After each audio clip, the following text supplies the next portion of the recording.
Hello everyone, आज की video में हम लोग क्लास 10th केमिस्ट्री का 20 VVI ऑब्जेक्टिव क्वेश्चंस को करेंगे। आज का वीडियो हमारा पार्ट 3 है। इसके पहले हम लोग केमिस्ट्री का 2 वीडियो और अपलोड कर चुके हैं जिसमें हम लोग 40 ऑब्जेक्टिव क्वेश्चन को किए थे। हमारा टारगेट है कि किसी भी तरह से आपके पास 150 VVI ऑब्जेक्टिव क्वेश्चन पहुंच जाए, पूरे बुक का निचोड़ केमिस्ट्री का पहुंच जाए आपके पास। इससे बाहर एक भी क्वेश्चन आपका बोर्ड परीक्षा में नहीं आएगा, आप विश्वास कीजिए। इसके पहले हम लोग फिजिक्स का सीरीज चलाए थे, फिजिक्स भी पूरी तरह से कंप्लीट करवा दिए थे। ऑब्जेक्टिव क्वेश्चन उसका जितना भी पूछा गया है, पूछा जा सकता था, सब कुछ करवा दिए थे। नहीं देखे हैं तो फिजिक्स का वीडियो जाकर जरूर देख लीजिएगा। इसका PDF आपको बिल्कुल फ्री में हमारे टेलीग्राम चैनल पे मिल जाता है, अनुराग मैथ्स इंस्टीट्यूट नाम है, या फिर आप डिस्क्रिप्शन बॉक्स में भी देख सकते हैं, वहाँ पे भी आपको PDF मिल जाएगा।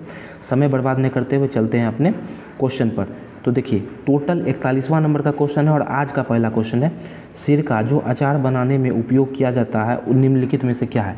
सिरका जिसका उपयोग हम लोग अचार बनाने में करते हैं, आखिर वो क्या है, कितना % उसमें एसिटिक अम्ल होता है, बस यही बताना है। ठीक है, 5 से 10% होता है, 100% होता है, 10 से 20% होता है, या फिर इनमें से कोई नहीं।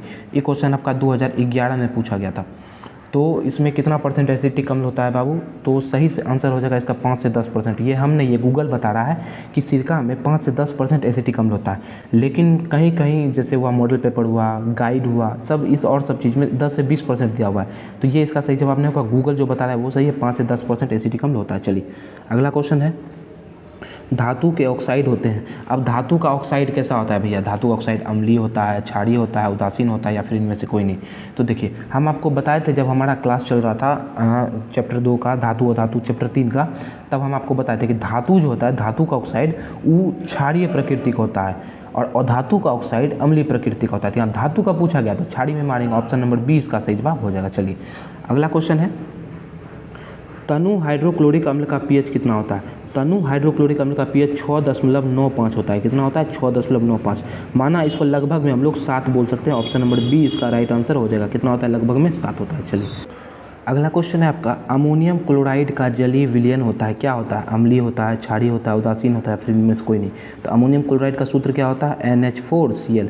इसका जलीय विलयन क्या होता है, वो इसका जलीय विलयन अम्लीय होता है। ऑप्शन नंबर A इसका राइट आंसर हो जाएगा। चलिए अगला क्वेश्चन है, निम्नलिखित में से कौन अम्ल है। अम्ल कौन है, CaO, KOH, NaCl, HCl। तो सब कोई जानता है भैया, जिसका लास्ट में OH लगा होता है वो क्या होता है, वो क्षार होता है। तो ये तो क्षार हो गया। कैल्शियम धातु है, इसका ऑक्साइड क्या होगा, क्षारीय होगा, ये भी क्षार हो गया। NaCl तो लवण है।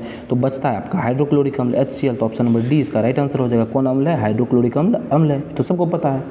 अगला क्वेश्चन है, जल में घुलनशील भस्म क्या कहलाते हैं। देखिए, जल में जो भस्म घुल जाता है उसको क्या बोलते हैं, अम्ल बोलते हैं, क्षार बोलते हैं, लवण बोलते हैं, फिर इनमें से कोई नहीं। तो जल में जो भस्म घुल जाता है उसको हम लोग क्षार बोलते हैं। जल में घुलनशील भस्म को क्षार कहा जाता है। अगला क्वेश्चन है, उच्च वसीय अम्लों के सोडियम लवण कहलाते हैं। यहाँ सोडियम की जगह पोटेशियम भी दे देगा तो भी आंसर सेम ही होगा। ठीक है, तो उच्च वसीय अम्ल का सोडियम लवण या पोटेशियम लवण क्या कहलाता है, साबुन कहलाता है। ऑप्शन नंबर B इसका राइट आंसर हो जाएगा। याद करेंगे क्वेश्चन। अगला क्वेश्चन है, निम्नलिखित में कौन क्षारक है। अब कौन क्षारक है ये बताना है। क्षारक समझते हैं आप लोग, क्षार। देखिए, तो ये आपको ऑक्साइड से पता करना पड़ेगा। हम आपको बताए थे धातु का ऑक्साइड क्षारीय होता है, तो इसमें धातु खोजिए। जिंक धातु है, सल्फर, कार्बन या फिर नाइट्रोजन। तो नाइट्रोजन तो गैस है, और धातु है कार्बन, और धातु है सल्फर, और धातु है, धातु आपको एगो मिल रहा है जिंक, तो इसी का ऑक्साइड जो है क्षारीय होगा। तो ऑप्शन नंबर A इसका राइट आंसर हो जाएगा। बाकी इस सब का ऑक्साइड कैसा होगा, वो अधातु है, इसका ऑक्साइड कैसा होगा, अम्लीय होगा। चलिए अगला क्वेश्चन है, कोई विलयन नीले लिटमस पत्र को लाल कर देता है, इसका pH मान क्या होगा। नीला को लाल कर रहा है तो ये क्या होगा भैया, ये तो होगा अम्ल का, कि अम्ल जो है नीला को लाल कर देता है। तो ऑप्शन नंबर D इसका राइट आंसर हो जाएगा। अम्ल जिसका pH मान 7 से कम होगा, 7 से pH मान कम है, क्या दिख रहा है। अगला क्वेश्चन है, साधारण नमक का रासायनिक सूत्र क्या है। अब घर में जो हम लोग नमक खाते हैं उसी को साधारण नमक बोलता है, उसका सूत्र क्या होता है, तो याद करेंगे, उसका सूत्र होता है NaCl। क्या सूत्र होता है बाबू, NaCl। तो ऑप्शन नंबर B में दिख रहा है NaCl, B मार देंगे, NaCl इसका राइट आंसर हो जाएगा। चलिए अगला क्वेश्चन है, निम्न में कौन दुर्बल अम्ल है। दुर्बल मतलब होता है कमजोर, इस समय से सबसे कमजोर अम्ल कौन है। तो देखिए, हाइड्रोक्लोरिक अम्ल, अरे बाबा बहुत पावरफुल है, नाइट्रिक अम्ल, सल्फ्यूरिक अम्ल, ये तीनों ताकतवर अम्ल है। ठीक है, तो आपका जो बचता है CH3COOH एसिटिक अम्ल, ये जो है ना बहुत ही कमजोर अम्ल है, बहुत ही दुर्बल अम्ल है। तो ऑप्शन नंबर D इसका राइट आंसर हो जाएगा। अगला क्वेश्चन है, धोबिया सोडा का रासायनिक सूत्र होता है। देखिए धोबिया सोडा किसको बोलते हैं, जिस धोने के लिए क्या चाहिए, पानी चाहिए ना, तो इसी से याद रख लीजिएगा, जिसमें पानी हो मतलब जिसमें H2O वही होता है धोबिया सोडा। जिसमें H2O नहीं होगा, एक तो ऐसा होता है NaH और CO3 ये होता है खाने वाला सोडा, ठीक है, ये धोबिया सोडा। तो ऑप्शन नंबर बी इसका राइट आंसर हो जाएगा Na2CO3 × 10H2O। रासायनिक सूत्र धोबिया सोडा का यही होता है। चलिए अगला क्वेश्चन है, एल्युमिनियम पर मोटी ऑक्साइड की परत बनाने की प्रक्रिया क्या कहलाती है। एल्युमिनियम है, इसके ऊपर में इसमें जंग नहीं लगे, इस खराब नहीं हो, इसके ऊपर में हम लोग क्या करते हैं, एक ठो ऑक्साइड का मोटा परत चढ़ा देते हैं, इसको क्या बोलते हैं, जस्तीकरण। नहीं भैया, एल्युमिनियम पे चढ़ा रहे हैं तो इसको एनोडीकरण बोलते हैं। ऑप्शन नंबर बी इसका राइट आंसर हो जाएगा। ये जस्तीकरण किसको बोलते हैं पता है, जस्ता पे लोहा पर जस्ता का परत चढ़ाने को हम लोग जस्तीकरण कहते हैं। चलिए अगला क्वेश्चन है, विरंजक चूर्ण का अनुसूत्र होता है। विरंजक चूर्ण, इसका सूत्र क्या होता है, CaOCl2। क्या होता है विरंजक चूर्ण का रासायनिक सूत्र, CaOCl2, ठीक है, इसको ब्लीचिंग पाउडर भी बोलते हैं। तो ऑप्शन नंबर इसका बी राइट आंसर हो जाएगा, CaOCl2। चलिए अगला क्वेश्चन है, जब कार्बन डाइऑक्साइड गैस पानी में घोला जाता है तो विलयन का pH क्या हो जाता है। देखिए जब कार्बन डाइऑक्साइड को हम लोग पानी में मिलाएंगे तो ये अम्लीय हो जाएगा, क्या हो जाएगा, अम्लीय हो जाएगा। तो अम्लीय माना 7 से pH मान उसका कम होना चाहिए, तो यहाँ तो 7 बोल रहा है, ये नहीं होगा। अगला देखते हैं, 7 से कम बी नंबर में मिल गया तो यही आंसर हो जाएगा right answer. Option number B इसका राइट आंसर हो जाएगा।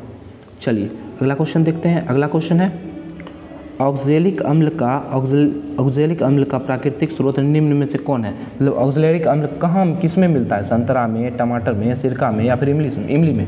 देखिए ई अम्ल जो है ना बाबू, ई मिलता है आपका टमाटर में, तो इसका सही जवाब क्या हो जाएगा, ऑप्शन नंबर बी, किस में मिलता है, टमाटर में। चलिए अगला क्वेश्चन है, निम्नलिखित में कौन सा आयन लाल लिटमस विलयन को नीला कर देता है। अब बोल रहा है लाल को नीला करता है। अब आप ही बताइए भैया, अभी इसके पहले हम लोग पढ़े थे नीला को लाल करता है कौन, नीला को लाल करता है अम्ल। तो लाल को नीला कौन करेगा, क्षार मतलब उसके पास क्या होगा, OH माइनस। तो OH माइनस मतलब ऑप्शन नंबर 20 का राइट आंसर हो जाएगा। चलिए अगला क्वेश्चन है, निम्नलिखित में कौन बुझा हुआ चूना है। अब बुझा हुआ चूना मतलब, अरे भैया जब हम लोग चूना लाते हैं बाजार से खरीद के घर में पेंट करने के लिए, तो उसको पानी में डालते हैं ना, तो वो बुझा हुआ चूना हो गया। चूना है उसमें पानी डाल दिया तो बुझा हुआ चूना हो गया, सीधी बात है। तो कली चूना का सूत्र होता है CaO, इसमें डाल दिए H2O, तो ये क्या बन जाता है, CaOH होल ट्वाइस होल 2 ई बन जाता है भैया। तो ऑप्शन नंबर बी इसका राइट आंसर हो जाएगा, CaOH होल 2। चलिए अगला क्वेश्चन है, किस रासायनिक यौगिक को गर्म करने पर POP का निर्माण होता है। अब POP मतलब क्या हुआ, plaster of Paris. Plaster of Paris का निर्माण किसको गर्म करने पर होता है, तो विरंजक चूर्ण को नहीं भैया, जिप्सम को। हाँ, जिप्सम को जब हम लोग 120 डिग्री सेल्सियस तापमान पर गर्म करते हैं तो क्या चीज़ का निर्माण होता है, POP मतलब प्लास्टर ऑफ पेरिस का निर्माण होता है। चलिए आज का लास्ट क्वेश्चन है, विद्युत अपघटन में इलेक्ट्रॉन मुक्त होता है। अब थोड़ा सा समझने की कोशिश करेंगे। एनोड होता है पॉजिटिव, कैथोड होता है निगेटिव। सेल में जब किसी परिपथ को सेल में जोड़ते हैं, सेल से जोड़ते हैं तो एनोड प्लस, कैथोड माइनस। अब समझते हैं इलेक्ट्रॉन क्या है भैया, इलेक्ट्रॉन पे माइनस चार्ज होता है। ये किसके पास जाना चाहेगा, माइनस वाला के पास कि प्लस वाला के पास, तो माइनस प्लस में हो जाता है अट्रैक्शन। तो बस ये कहाँ जाएगा, कैथोड पे। तो किस पे मुक्त होगा, एनोड पे मुक्त होगा। किस पे, कहाँ जाना चाहेगा, एनोड पे। तो मुक्त किस पे होगा, एनोड पे। तो ऑप्शन नंबर ए इसका बिल्कुल राइट आंसर हो जाएगा। ठीक है, तो आज का ऑब्जेक्टिव करने में आपको कैसा लगा कमेंट करके जरूर बताइएगा। हमको तो लगता है कि मज़ा ही आया होगा, क्वेश्चन समझ में भी आया होगा, याद भी हो गया होगा आधा से ज़्यादा क्वेश्चन। नहीं समझ में आया है तो एक बार, नहीं याद हुआ है तो एक बार फिर से रिवाइज करके देख लीजिएगा, आपको समझ में आ जाएगा। और फिर एक बात और बताते हैं आपको, इसका PDF आप लोग जाके जरूर डाउनलोड कर लीजिएगा। एग्जाम के समय में आपका ये जो PDF हम आपको दे रहे हैं ना, बहुत ज़्यादा काम आएगा। ठीक है, कुछ नहीं पढ़ना है एग्जाम के टाइम में, ऑब्जेक्टिव देने जाना है, बस पूरा PDF उल्टा करके एक बार पढ़ लेना है, रात में सुबह आराम से परीक्षा देने जाना है, कोई भी दिक्कत कोई भी समस्या नहीं आएगा। ठीक है, तो उम्मीद करते हैं आज का वीडियो आपको अच्छा लगा होगा, तो वीडियो को लाइक कर देंगे।